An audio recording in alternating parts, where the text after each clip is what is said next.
اللہ ہی اللہ کیا کرو، دکھ نہ کسی کو دیا کرو، جو دنیا کا مالک ہے نام اسی کا لیا۔ السلام علیکم ورحمۃ اللہ وبرکاتہ۔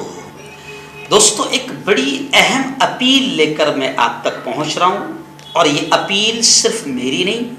بلکہ دارالعلوم دیوبند کی بھی ہے، جمعیت علماء کی بھی ہے، رضا اکیڈمی کی بھی ہے، اور تمام ہمارے قائدین کی جانب سے یہ اپیل ہے۔ دوستو، آپ جانتے ہیں کہ اب بس 2 دن کے بعد ہم ایک عظیم الشان عبادت، قربانی والا عمل کریں گے۔ یقیناً اللہ کو ان دنوں میں قربانی سے زیادہ کوئی عمل پسند نہیں ہے، اور پیارے نبی نے تو یہ کہا ہے کہ جو قربانی کی طاقت رکھتے ہوئے بھی قربانی نہ کرے وہ ہماری عیدگاہ کے قریب بھی نہ آئے۔ یعنی قربانی واجب ہے، قربانی کی اتنی اہمیت ہے۔ لیکن میں تمام مسلمانوں سے، حضرت مولانا ارشد مدنی کی جانب سے، ابھی یہ خبر میرے نگاہ کے سامنے دارالعلوم دیوبند کی جانب سے، ایسے ہی 5 دن پہلے خبر آئی تھی رضا اکیڈمی الحاج شہید نوری صاحب کی جانب سے، اور تمام ہمارے بڑوں کی جانب سے آپ تمام بھائیوں سے یہ اپیل کروں گا کہ جو جانور ہمارے یہاں حکومت نے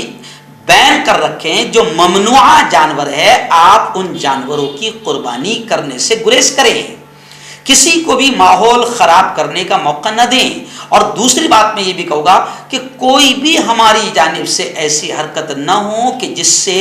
دوسروں کے جذبات کو ٹھیس پہنچے، یا پھر ملک کا امن، علاقے کا امن، شانتی بھنگ ہو اور ماحول بگڑے، ایسی کوئی چیز نہ کریں۔ ہم تمام مسلمانوں سے اپیل کرتے ہیں کہ عید الاضحیٰ بالکل خوشیوں کے ساتھ منائیں، اور ان خوشیوں میں کسی دوسرے کو نقصان نہ پہنچے، کسی کی جذبات کو ٹھیس نہ پہنچے، امن اور شانتی کو ٹھیس نہ پہنچے، اس کا پورا پورا خیال رکھے، اور ممنوع بین جانوروں کی قربانی کرنے سے گریز کریں۔ اور قربانی کرنے کے بعد بھی میں آپ تمام سے اپیل کروں گا کہ صاف صفائی، پاکیزگی کا پورا پورا خیال رکھیں، کیونکہ اسلام صاف ستھرا مذہب ہے، اور اللہ صفائی پسند لوگوں کو پسند کرتا ہے۔